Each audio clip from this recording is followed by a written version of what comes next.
Let's start with a general overview and recap of what my general basketball philosophy is. One of my deepest beliefs in life, and thus in basketball, is that of delayed gratification. Making things difficult on yourself now so that later on things are easier. Doing the hard things now so that in the long run, later on, things are easier. I believe that by doing that when it comes to basketball, that means you're going to be putting a whole lot of time and effort into building the best, deepest, broadest fundamentals you possibly can. It may not seem like it to those of you who are just beginning now, but the better your fundamentals are in the long run, in the bigger picture, that is what's going to set you apart from other players out here. Now you may be thinking it's the smaller stuff that's going to set you apart, right? It's like how better are your handles than your competitors, or how deeper is your three-point range than your competitors. Do you have a better dribble package, a better layup package than the players around you? I understand that, I get that, but we're talking, when we say those small examples, that's small picture thinking. That's like right here, right now kind of thinking. What I'm after is building your fundamental base as deep and as wide, broad as possible, so that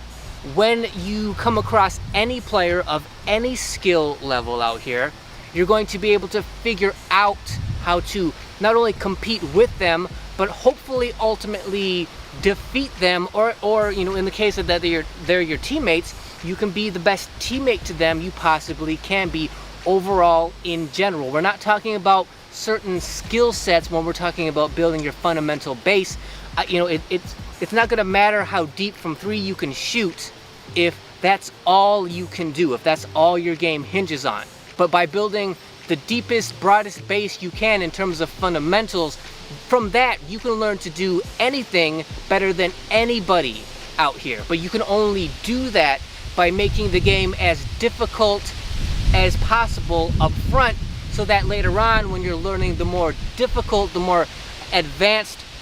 features, and you come across more advanced problems in the game, you're going to be able to solve them so much easier than if you only start out with trying to become the best three-point shooter you can. Now great, like you're a great three-point shooter, but what else is there to your game? If you don't know how to actually build your game from the ground up and be able to accomplish whatever skill set you want out here, now you're only ever going to be a three-point shooter, and we're trying to have you be the best overall basketball player that you can be. And one of the major ways we do that is by starting out with the most basic standard basketball you can, because if you can learn how to control and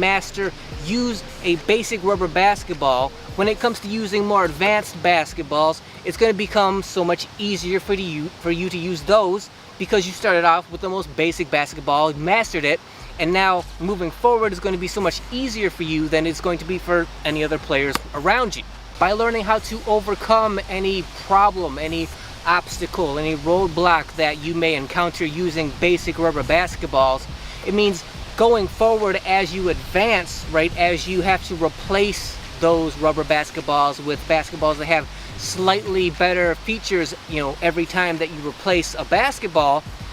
whatever problems, discomfort you come across while dealing with a new basketball that has a slightly better feature than you're used to, now there's a period of time where you have to sort of readjust to that new sort of level of basketball. Every time you upgrade, it's going to be a little bit easier for you to do. It's going to, usually there's a break in time of a couple weeks whenever you get a new basketball that you're not used to using yet. But as you upgrade through the levels of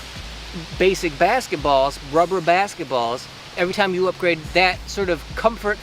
period is going to get shorter and shorter, because you're going to become better and better at learning how to break in, get used to a new rubber basketball. And you're going to be doing that as you're building that fundamental base of your game. So when you get to the point where, like, okay, you really do feel like you've put in the time, the effort, the probable years that's going to take to master fundamentals, and at the same time you've been working your way up through the levels of rubber basketballs, once you get to that point, that is the point at which you could consider upgrading to composite leather if you so choose.